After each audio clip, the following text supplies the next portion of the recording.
let's talk about the paradiddle a little bit. Very popular. I call it the kick flip of the drumming world. Everyone wants to know if you can do a kick flip. Everyone wants to know if you can do a paradiddle. So paradiddle is just basically right, left, right, left, left. I'm assuming you know that. I'll go over that more slowly if you don't.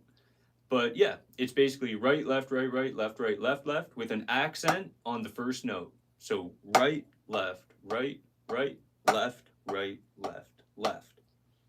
So, and you know, we can practice this a little looser, kind of like this. That's cool, but I'm going to show you a very controlled way to practice it, um, that'll help work on your ghost notes, work on your stick control, and help you develop a good paradiddle. And then from there, if you want to sort of loosen it up and be a little more relaxed with it, you can. But what I always say, we're going to go back to those controlled strokes that we did on the quarter note, um, at the beginning. And basically, that's actually what you're going to be doing. For the accent on the paradiddle, you play a controlled stroke. So think about being down close to the pad, just like an inch or two off it, as though you were going to play ghost notes. And we're always going to try to return back to this position while playing the paradiddle. So the first note is your accent, and you try to line the right stick right back up with the left one. And then from there, you're going to do the three taps: left, right, like that. So you go,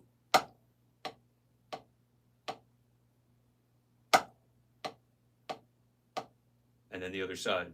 Try to line the left up, oh, with the right, and then the three taps from down low. So being able to control the rebound and then play the other three strokes nice and low is what's going to give you a good.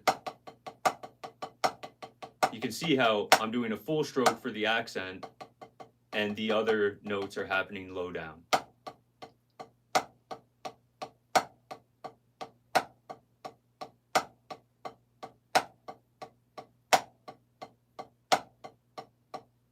So controlled stroke, everything else, and really focus on getting those three other notes, the unaccented notes, as even as you can.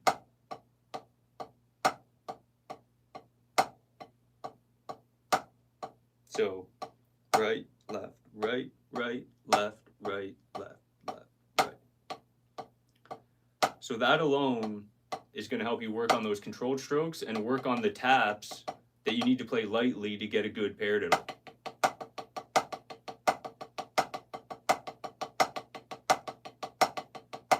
Oh yeah.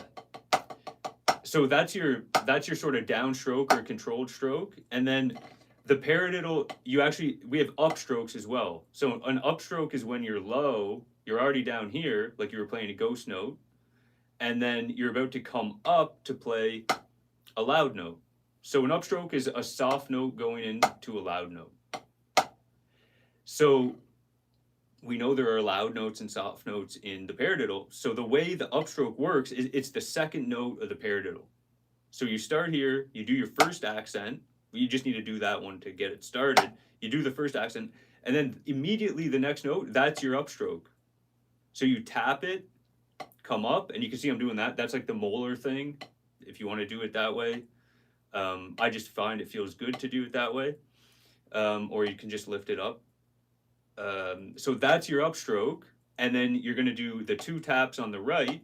That's the right part of the right, left, right. And then you're here and you're ready for your left hand accent on the other side. So you play the left side, you come down, accent, and then the second note of the paradiddle, as I was saying, that's your upstroke. So that's when you come up. You tap and come up, get ready for your next accent as you play the double on the left, and then you're ready for your next accent. So that put together slowly looks like this. It's downstroke, upstroke, right, downstroke, upstroke, left, down, up, right, down, up, right. So coming up before the accent, playing an upstroke before your loud note, whatever the rhythm is, That's how you do it. That's the way it's done. So I'm going. So you can see my hand is always coming up on the second note. I'll do it slow. And so that's how you make it flow.